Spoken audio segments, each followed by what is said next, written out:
नीचे केवल पत्थर नहीं, एक जीवित कथा छिपी। तुम सोचते हो कि धरती शांत है, पर वह भीतर ही भीतर सांस लेती रहती है। यह यात्रा नीचे की ओर जाती है, जहां प्रकाश धीरे धीरे हार मान लेता है। तुम ऊपर की सतह पर खड़े हो, पर नीचे कुछ और ही घटित हो रहा होता है। हर किलोमीटर नीचे जाते ही दबाव तुम्हारी सोच और साहस को बढ़ाने लगता है। यह कोई साधारण यात्रा नहीं, बल्कि मनोवैज्ञानिक भय से भरा अवतरण है। यहाँ कोई आवाज नहीं, केवल कंपन और गहन मौन संवाद करते हैं। जितना नीचे जाओगे उतना ही स्वयं को कम, मानव और अधिक नाजुक अनुभव करोगे। गुरुत्वाकर्षण केवल शरीर को नहीं, तुम्हारे साहस को भी धीरे धीरे खींचता है। सतह पर जीवन है, नीचे केवल अस्तित्व बचाने का प्रश्न। यह यात्रा नक्शों से नहीं, कल्पना से आरंभ होती है, और जिसकी कल्पना टूट जाती है वही सत्य के सबसे निकट पहुंचता है। धरती के भीतर पड़ते हैं, मानो रहस्यों पर रहस्य छिपे हों। हर परत पूछती है, क्या तुम लौट पाओगे या नहीं। दबाव बढ़ता है, तापमान बढ़ता है, और समय विकृत होने लगता है। यह केवल विज्ञान नहीं, मानवता के लिए एक चेतावनी है। नीचे जाना अर्थात नियंत्रण का धीरे धीरे हाथों से फिसल जाना। तुम तैयार हो धरती के नीचे का सत्य देखने के लिए, क्योंकि एक बार उतर गए तो पहले जैसे कभी नहीं रहोगे। और अब यात्रा आरंभ होती है। सतह के नीचे गहरा अंधकार है। भूपरपटी से ही धरती अपना पहला झूठ चुपचाप उजागर करती है। तुम सतह छोड़ते हो, पर सुरक्षा साथ नहीं आती। भूपरपटी पतली लगती है, पर यहीं सबसे अधिक दरारें छिपी होती हैं।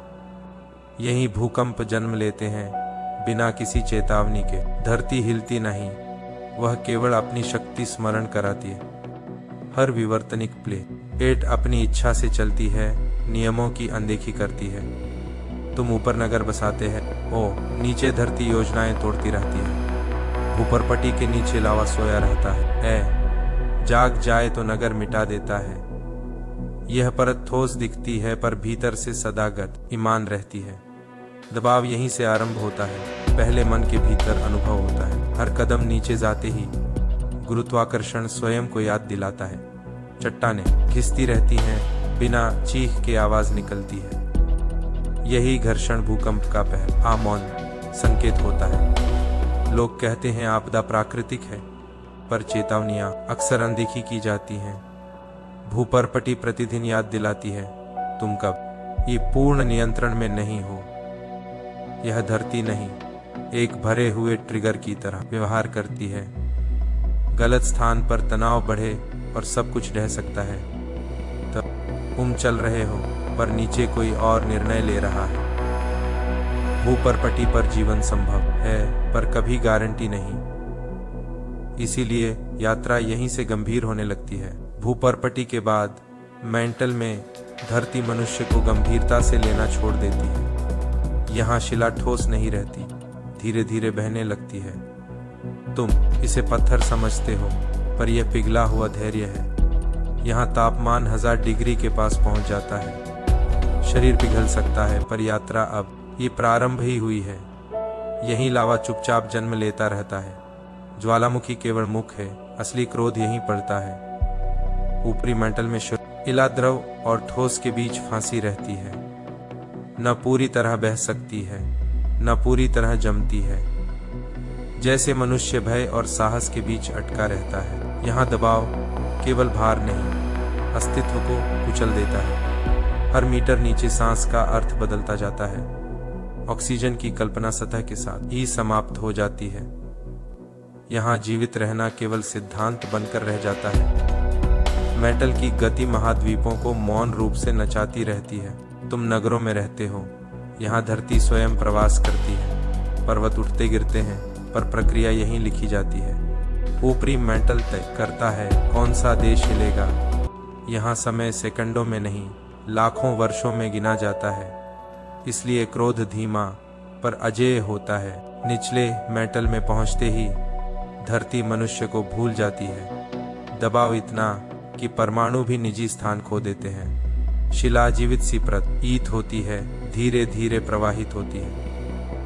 ठोस पदार्थ भी द्रव जैसा व्यवहार करता है। गुरुत्वाकर्षण यहाँ केवल खींचता नहीं, जकड़ लेता है। सब कुछ संपीड़ित स्मृति बन जाता है, भूत और भविष्य मिल जाते हैं। तापमान 4000 डिग्री के पास पहुंच जाता है। यह ऊष्मा नहीं, एक स्थायी दंड जैसी लगती है। यहाँ समय और भी धीमा हो जाता है। लाखों वर्ष एक पल जैसे अनुभव होते हैं। मेटल की धाराएं महाद्वीपों को मौन रूप से पुनर्गठित करती हैं। जो सतह पर स्थिर लगता है यहाँ अस्थायी और नाजुक होता है। भूकंप सतह पर चिल्लाते हैं, यहाँ पहले से योजनाबद्ध होते हैं। हर आपदा का मसौदा यहीं तैयार और स्वीकृत होता है। मनुष्य के लिए यह स्थान निषिद्ध है। मशीनें भी टिक नहीं पाती, धातु नरम पड़ जाती है, आंकड़े मिट जाते हैं। निचला मेटल किसी सीमा का सम्मान नहीं करता। रसायन शास्त्र अपना स्वभाव बदल देता है, पदार्थ पहचान खो देता है। मानो नाम, चेहरा और स्मृति यों पिघल कर मिट जाएं।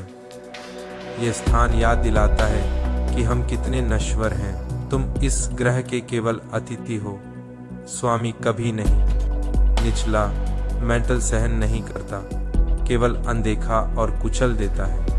और अब हम अंतिम कोर के द्वार पर हैं।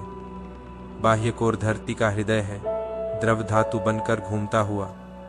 यहाँ ठोस नियम पिघल जाते हैं, केवल गति और अराजकता रहती है। लोहा और निकल यहाँ समुद्र की तरह बहते हैं। तापमान 5000 डिग्री के पास होता है। यहाँ चट्टान नहीं, धातु की तरंगें और कंपन हैं। तुम न खड़े रह सकते हो, न तैर सकते हो। यहाँ गुरुत्वाकर्षण मार्गदर्शक नहीं, कारागार पाल है। गति अनियमित लगती है, पर ग्रह के लिए नियंत्रित होती है। यही बाह्य कोर धरती की चुंबकीय ढाल बनाता है। कंपास, ध्रुव और चुंबकीय क्षेत्र यहीं तय होते हैं। इसके बिना जीवन असंभव और असुरक्षित हो जाता। सौर तूफान सीधे सतह को जला देते, कोर मौन रक्ष आ करता है। यहाँ दबाव इतना कि परमाणु एक दूसरे में घुस जाते हैं। ध्वनि टिक नहीं पाती, मौन भी नष्ट हो जाता है। तरल धाराएं ग्रह की घूर्णन गति स्थिर रखती हैं। यदि यह रुक जाए तो धरती का अस्तित्व समाप्त हो जाए। यहाँ दया नहीं, केवल प्रक्रिया है। और अब हम आंतरिक कोर के द्वार पर हैं। आंतरिक कोर धरती का ठोस हृदय है। ठोस लोहा सूर्य से भी अधिक गर्म प्रतीत होता है। यह जमी हुई अग्नि है, फिर भी पिघलती नहीं। दबाव इतना कि परमाणु उस सीधे खड़े होकर कंपन करते हैं। यहाँ भौतिकी और समय अर्थहीन हो जाते हैं। भूकंपीय तरंगें यहीं से परावर्तित होकर सतह तक पहुँचती हैं। वैज्ञानिक यहीं से धरती को सुनते और समझते हैं। यदि आंतरिक कोर बदले तो सब कुछ बदल जाता है। यहाँ घूर्णन की गति अलग होती है। दिन की लंबाई और चुंबकीय ध्रुव यहीं से बदलते हैं। इतिहास में ध्रुव कई बार पलटे हैं। जीवन ने अनुकूलन किया है। हर परिवर्तन के बाद विलुप्तियां आरंभ होती हैं। यह केवल सहारा नहीं, निर्णय केंद्र है। यहाँ बिना भावना के जीवन और विनाश तय होता है। कोई चेतावनी नहीं, क्षमा नहीं, केवल प्रक्रिया। हम सतह पर यह सब भूल जाते हैं। धरती जीवित है, उसका हृदय धड़कता है, भले सुनाई न दे। इस ग्रह का असली घर यही है। हम केवल अतिथि हैं और यह सदा हमसे अधिक शक्तिशाली रहेगा। यात्रा ये समाप्त नहीं होती। अब लौटना आवश्यक है, क्योंकि सत्य और दबाव को अधिक देर सहा नहीं जा सकता। तो लाइक करें, शेयर करें और इलिजियन जर्नीज को सब्सक्राइब करें, क्योंकि हर सफर सिर्फ एक जगह नहीं, एक कहानी होता है।